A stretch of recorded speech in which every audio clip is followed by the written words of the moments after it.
Hey everyone, welcome back for another deep dive. Yeah, Today we're tackling something that's pretty much taken over the world, hasn't it? it really has. E-commerce. I mean, think Yeah. about it.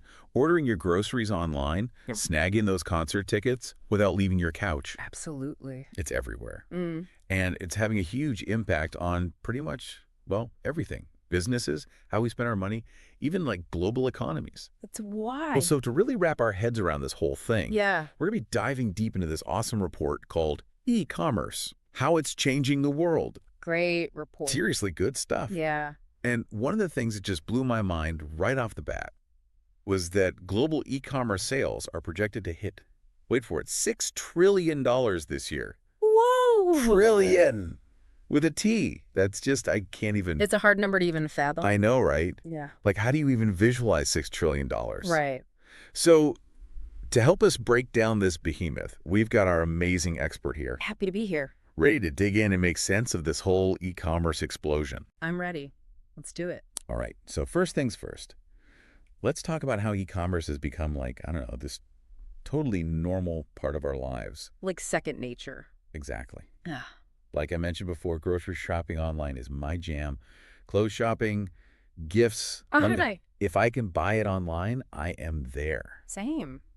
I'm guessing you've seen this shift in your own life too, right? Oh, absolutely. I mean, it's so convenient, you know?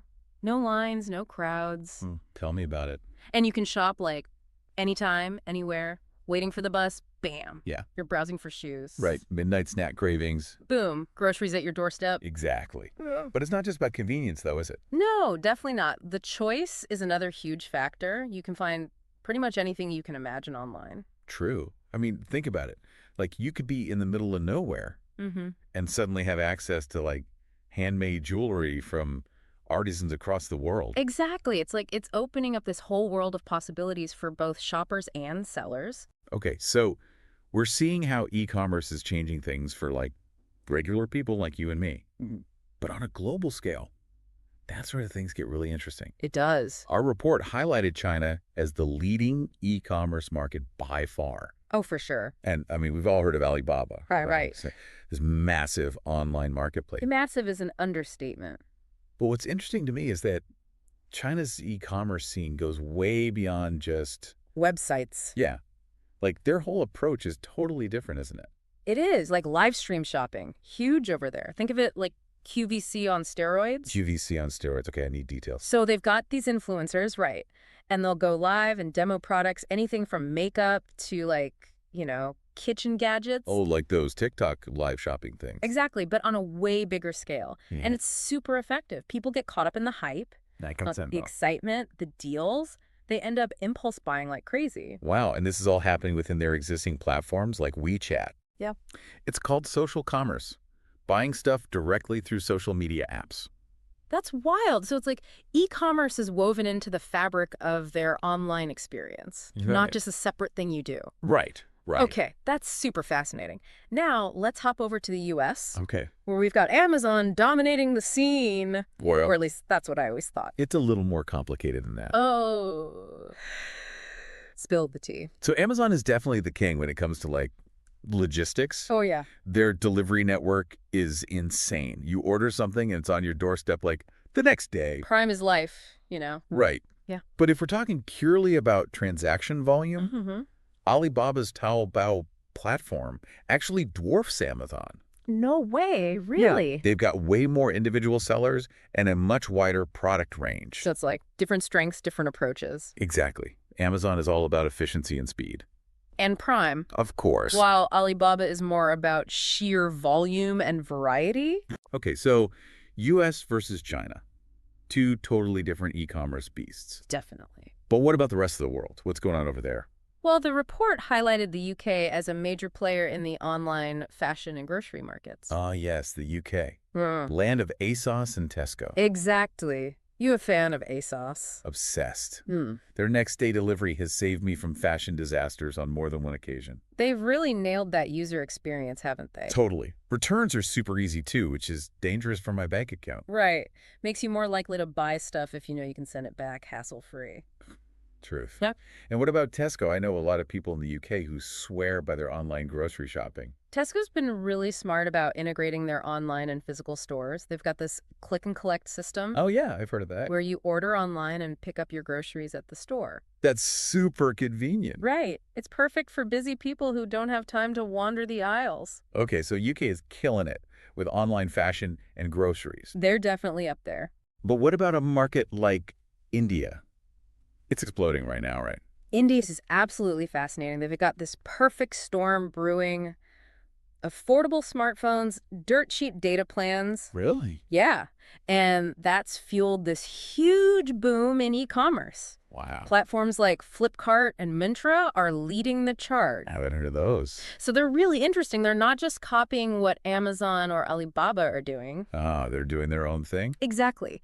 They're catering specifically to Indian consumers and their needs. Like, they're big on mobile payments Basic. and offering support in all these different Indian languages. So it's like e-commerce tailored to the local context. Exactly. Super smart.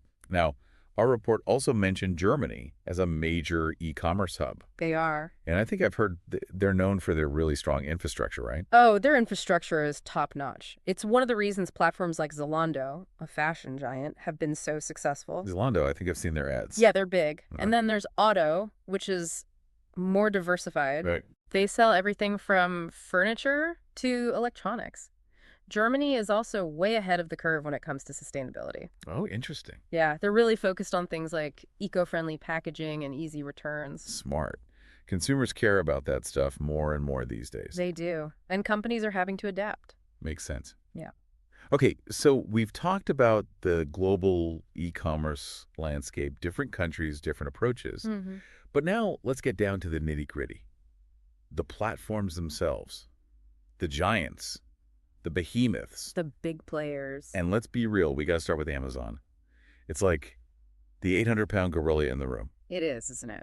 It's everywhere. Mm-hmm. And it's got its claws in, well, pretty much everything. True. What's your take on Amazon's dominance? Like, how have they managed to become this force of nature? Well, a big part of it is their Prime membership model. It's genius, really. Yeah, I'll admit I'm a sucker for free 2-day shipping. Right, but it goes beyond just the shipping. You get access to streaming services, music, deals. Yeah, I forgot about the streaming. It's all designed to lock you into their ecosystem. And it works. It definitely works. They've also been really strategic about expanding into new areas. Oh, yeah, like what? Well, they've got their own line of products now, the Amazon Basics stuff. Oh, yeah, my entire kitchen is stocked with Amazon Basics. Right, and they're pushing into grocery delivery with Whole Foods. Makes sense. They're constantly looking for new ways to grow and dominate the market. Okay, so Amazon is this behemoth with its claws and everything, but what about Alibaba? Aren't they kind of going beyond just cheap goods these days? Oh, absolutely. Alibaba's business-to-business side is massive. They connect manufacturers in China Okay. with buyers all over the world. So they're like the ultimate middleman. Kind of, yeah. They've also been making moves in fintech and cloud computing. Whoa, that's a lot. Right. Their goal is to become this one-stop shop for businesses of all sizes. So it's like they started with e-commerce, but they're not content with just that anymore. Nope. They want to be the go-to for everything business-related. Wow, that's ambitious. Okay, next up we've got eBay. The OG online marketplace. Right. I remember using eBay back in like the early 2000s. It's been around forever. It's amazing they're still relevant, you know, Mhm. especially with Amazon and all these other platforms popping up. They've definitely found their niche, though. They're all about unique items. Yeah, that's true. Like you wouldn't go to Amazon for vintage clothing. Exactly. Or, like, rare collectible. Or that weird one-of-a-kind thing you didn't even know you needed. Right. That's eBay's sweet spot. They've also stuck with their auction format, Oh, yeah. The auctions are fun. which appeals to a lot of people, Yeah. especially bargain hunters. Oddly, it's like a giant online treasure hunt. Exactly. Okay, eBay's the OG marketplace, still going strong. But then you've got Shopify, Oh, Shopify is great. which is all about empowering small businesses, which I love. Mm-hmm. Like, you don't need to be this tech whiz to create your own online store anymore. Nope. Shopify makes it super easy. They've got these user-friendly tools, tons of integrations. It's like they've leveled the playing field for small businesses. Exactly. You don't need a huge team of developers or a massive budget to get online. It's like the democratization of e-commerce. That's a perfect way to put it. Love it. And last but not least, We've got good old Walmart. The brick-and-mortar giant. Right. You wouldn't think they'd be a major player in e-commerce, but they're not giving up without a fight. Oh, definitely not. They're actually being really smart about leveraging their existing assets. Like what? Well, they've got thousands of physical stores all across the country, Yeah. and they're using them as fulfillment centers for online orders. Oh, that makes sense. So they can offer same-day delivery in a lot of areas. Whoa. That's got to be giving Amazon a run for its money. It is. They've also got curbside pickup, which is super popular. Yeah, I've used that. It's so convenient. Right. They're really thinking outside the box to compete with Amazon. So we've covered a lot of ground here. From China's live streaming frenzy to Walmart's curbside pickup, it's clear that e-commerce is this ever-evolving beast. It really is. And it's affecting every corner of the world in different ways. Mm-hmm. It's not just about buying stuff online anymore. It's changing how we live, how we work, how we interact with each other. It's true. And it's only going to get more interesting from here. So what's next? What kind of crazy e-commerce innovations are brewing on the horizon? Well, think about shopping in virtual reality, trying on clothes in a digital mirror, getting personalized recommendations based on your biometrics. Whoa, hold on. Biometrics. Yeah, imagine your smartwatch telling you what to buy based on your stress levels. That's both amazing and terrifying. Right. It's mind-blowing to think about what the future of e-commerce holds. Well, I don't know about you, but my brain is officially fried. Thanks for taking us on this incredible deep dive. I've learned so much. Glad to hear it. And to our listeners, keep your eyes peeled because this e-commerce revolution is just getting started. It is. See you next time.